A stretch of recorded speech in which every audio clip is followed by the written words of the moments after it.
Good morning. Saan ka galing? May itak ka pa. Ano ang tulak ko lang. Ha? Ang laling ako. Nagharas? Oo, nagtanggal siya ng mga damo. O tara, doon tayo sa inyo. Wala kang tubig na baon pag lumalabas? Wala. Waray.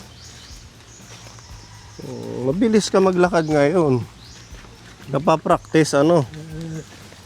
Kaysa sa nakaupo lang.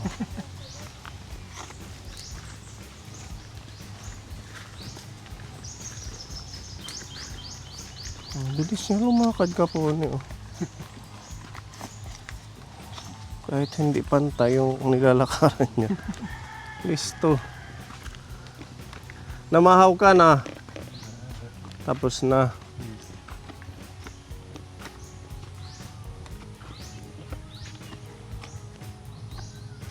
Meron ho tayong magandang balita sa iyo.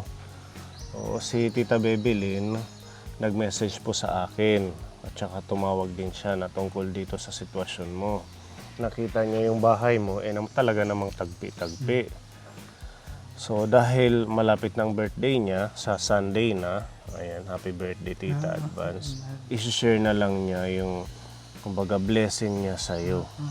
So ang gagawin natin, kaya ako tinatanong kung okay lang na ayusin yung bahay, aayusin natin sa pagmamahal ni Tita Bebelyn. Oo. So, kumbaga, pag-share niya ng blessing sa'yo. Ano? Okay yun? Aayusin natin, walang magagalit. Wala. Baka pag inayos natin, paalisin ka. Hindi naman. Hindi naman natin gigibain. Okay pa naman yung bubong niya, di ba? Itong ano lang, i-renovate natin yung mga dingding. Kaya kasama natin si Kuya Akil para i-estimate yung mga gagamitin nating materyales. Okay? Approve sa'yo yan? Masaya. Oo, diba? Para kahit pa paano, umalis ka man ng bahay pag pupunta ka sa mga nilalakaran mo, may lock. Kasi ang ginagawa niya kapon ito po yung lock niya. Ayan. May tali lang at saka yero. Ganyan lang po yung pag-lock niya. Tapos nilalagyan ng upuan. Tapos ang bintana, ganun din. Ayan. So, talagang mga dumug na at saka basag na yung kanyang mga dingding. Ang bubong okay pa po naman. So, ayan ang ating unang project ngayong buwan. Ang pag-aayos po nitong bahay ni tatay. Ayan po.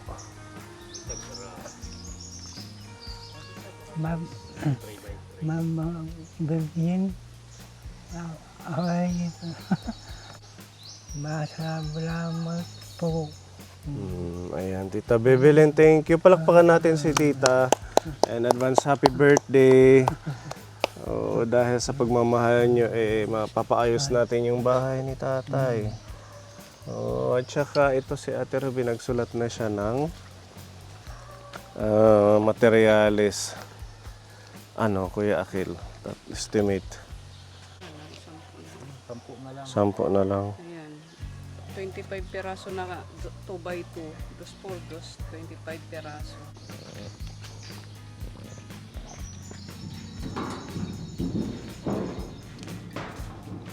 Ayan. Meron siyang papag. Ganyan po. Kasi pag hanggang dito lang, dito na magiging terrace niya. Magiging open siya. Ito yung ano niya. Ha? Pero may kala naman siya, doon na lang niya ilalagay. Lagyan na lang natin siya ng parang naka-elevate na lutuan. Parang ilagay dito. Lababo dito. Isama na lang. Dito magiging open na. Pero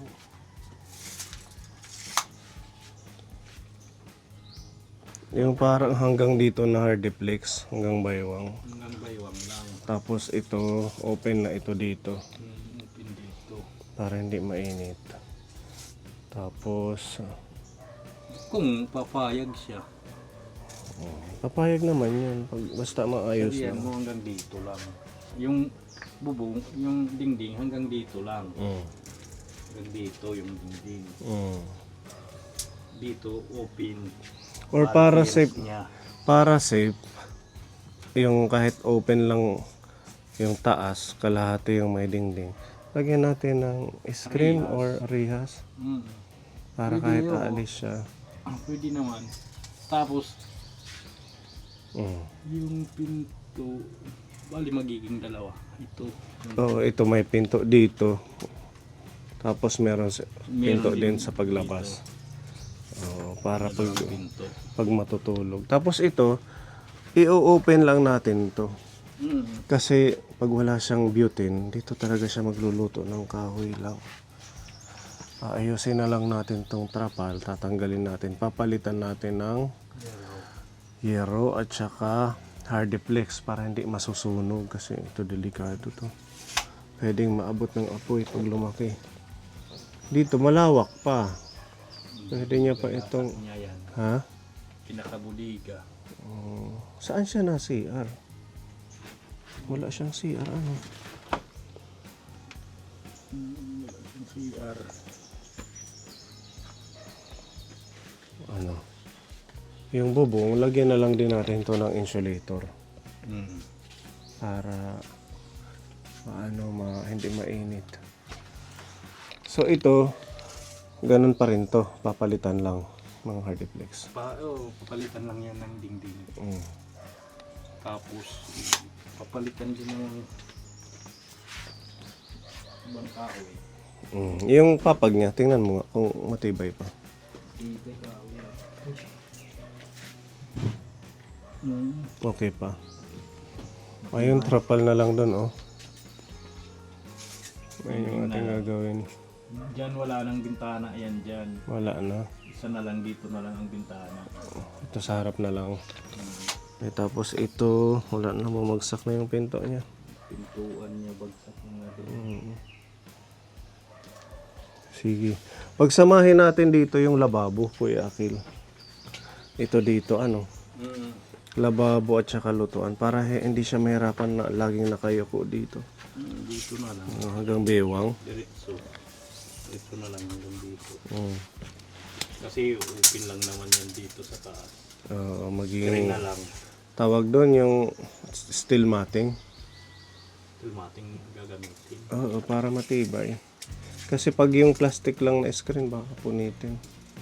Tilmating. Hanggang saan yung isang buo. Dito. 2 feet, 4 feet naman yung tilmating at saka 8 feet. Sa mga, sige, ipaano natin. Ilang steel matting yung kabuuan niya? Balik ka lang. Isa lang kung mabibili kasi yung ano dito naman yung kalahati. So sobra pa nga yung isang buo. So, ang mangyayari dito, wala nang bintana, open na lang siyang Open steel na lang matting. siya. Hanggang dito. Hanggang doon. Sige. Tapos, ang baba niya, hardiplex. Deflex o Huwag na nating sementohin. Okay na ito. Ano? pinayan. Ay, baka kasi mag-ano yung may-ari ng lupa. Mayari o Kinukongkrito. Tapos, pinto. Anong gagamitin natin? Yero pa din? Or yung marin? Marin. Marin na lang. Sagra. Ito, Kuya Akil, yung yero niya, sira na. Ito, butas. Ayan, oh. Ito sigurong dalawa yung papalitan din.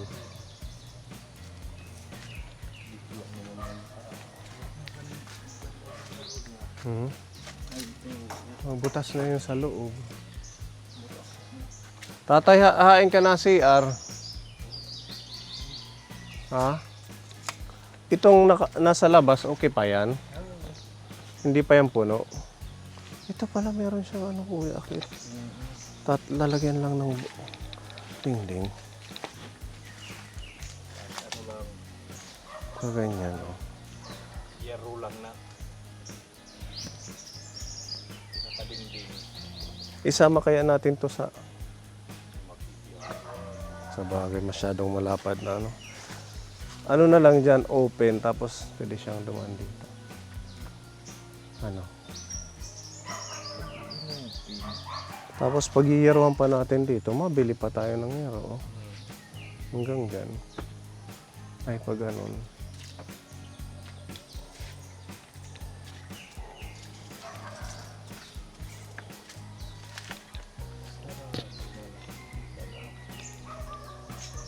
Yan, yung yero. Kuan man siguro. Sabyan. Go na.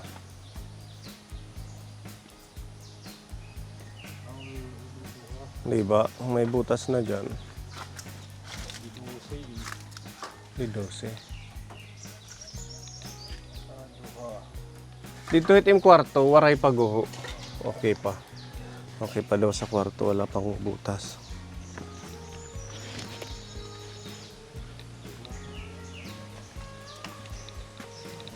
Tapos naman yan ang tinanggal. Mm. Si Nati pasugad, ano. duha nga yero di 12. Wala ba? Di 12. Duha. Tapos kuan pinto. Yung Sino nga marin plywood? 1/4.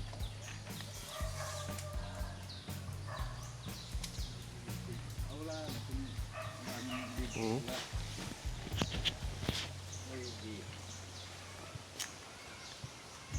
Ang bit basta-basta mo kukuhan.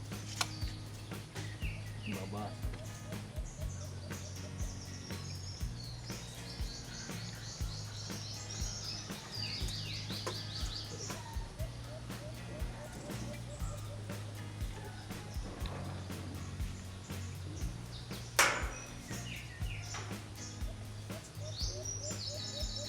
Semento, magamit kita kahit haluhit.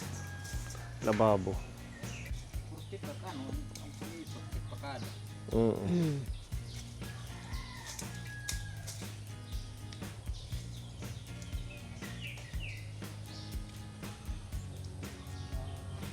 Yan yung ating good news sa'yo. Maayos yung tirahan mo. Para maging ano, komportable, hindi ka naalis ng alis. Ha? Ay man yan kukuha. Nag-ano siya ng depo, ano? Balon, nag-iigib sa balon. Doon. Doon tatay, ano? Pinag-iigib naman siya ng apo niya. Pag ano, nawawalan siya ng tubig. Sinasabi O, total may pinadala si Tita Mel na 2,000. Makadalawang session. Malaking ano na yun sa kanya. Pagtsatsagaan ko si tatay na madala. Ate Ruby, picturean mo ito. Para ma-register ko siya doon kay Ma'am Dalia. Ganun na lang, ha? Pupuntahan kita pag nakadaan ako ngayon sa clinic ni Ma'am Dalia. Bukas, kung pwede silang mag-schedule. Ay, brown out bukas. Oo, sa Lunes na lang. Lunes, ha? Or mapunta na lang ako dito para madala kita doon sa therapy center ni Ma'am Dalia. O, si Ma'am Dalia Capone, yung nag-ano kay Tatay Manny, nag-therapy. O, hino-home service pa yun dati, si Tatay Manny. magkano naman yung ano? Ganun. Ay, yun naman, sponsor natin. O, walang binabayaran si Tatay Manny. Kaya maswerte si Tatay dahil napanood ni Tita Mel, matitherapy ka ng therapist talaga. Marunong talaga, hindi lang sa mga napipilaya. O, akala ko naman, yung sinasabi niya dito, yung marunong na therapy talaga, tagahilot lang pala. Hilot lang ng ano. Oh, itabi mo yan, ha? Pupuntahan ka namin at yung ating project na paggawa ng bahay mo, magme-message na muna ako kay tita. Saan na po? Ay, ito.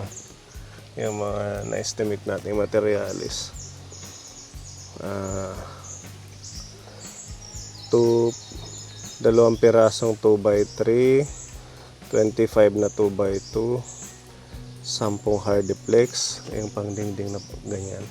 Tapos 2 kilong 3 na pako, 1 kilong 1 1/2, hardy nails, bisagra, door handle sa pinto, steel matting, marine plywood sa pinto, 2 yero, semento, insulator, pintura. Ayan, pipinturahan natin para maganda parang din to.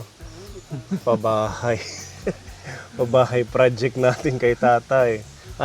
Okay yun? May inaabat, malipayon kay tada. Ha? Malipayon ka. Matatag. Baba. Ayan, maraming salamat daw po, tita. Dahil pinag-baba. Thank you po, Tita Bebelin, at kay Tita Mel. Ganun na lang po, ihahatid sundo ko na lang si tatay. Para mahawakan talaga siya ng therapist na ma-check kung ano po yung... Kasi yung therapist talaga, mayroon mga aparatos na ginagamit. Yung parang nagbabibrate dito sa kamay, sa paa. Ganun yun. Puntahan ko ngayon si Ma'am Dalia para ma-therapy ka kaagad. If ever nga, mas maganda kahit sa 1 linggo, 2 beses.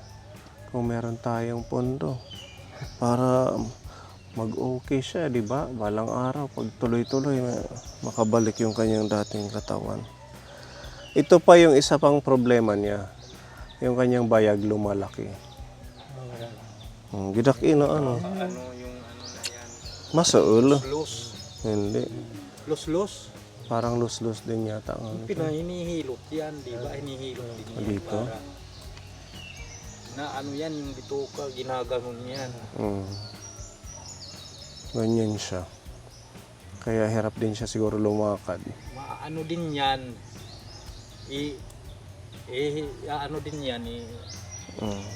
Mamasad. Kung baga haaton buyungon, Los yan, katulad yan ng kakilala ko dito. ang nangyayari diyan pag kakabuhat, Pag nagbubuhat ng mabibigat, tapos lumalaki yung itlog nila, tapos naman ngayon, yung kargador kasi yun ng kopra. ito din Tapos nagbubuhat siya, dati. Hindi na ngayon lumalaki kasi hindi siya nagbubuhat ng pinahilot niya. Yan yung bito ka ba? Yung bumaba yung bito ka, kailangan ihilot pataas. Kumbaga yung niya, Nawala, hindi na, ngayon hindi na bumalik, hindi na. bumaba yung kanyang Hindi bayad. na siya nagbubuhat ng mabibigat. Ngayon, paralyzed na, hindi na siya nakakabuhat. So, ang nangyari, Dapat mas... ipahilot mo din yan. O, sasabihin natin kay Ma'am Dalia. Kung ano yung pwede yan sama sa paghilot yung tiyan. Pwede yan, alam nila yan. Tatay? Napakaraming natutuwa sa'yo ng mga kaponi natin. Dahil kahit man ganyan, nagsisikap kang maging okay. Ayan, kaponi ang ating first project, ang renovation ng bahay ni Tatay Pio and support ng ating Tita Mel para sa kanyang therapy pala. Ayan, sorry. So, update na lang po tayo sa ating next na pagbalik para sa unang house project natin ngayong buwan. Maraming salamat and God bless sa ating lahat. Pabalikan ka na lang namin, tatay, ha? Sana magtarain nyo. Ayan, walang anuman po.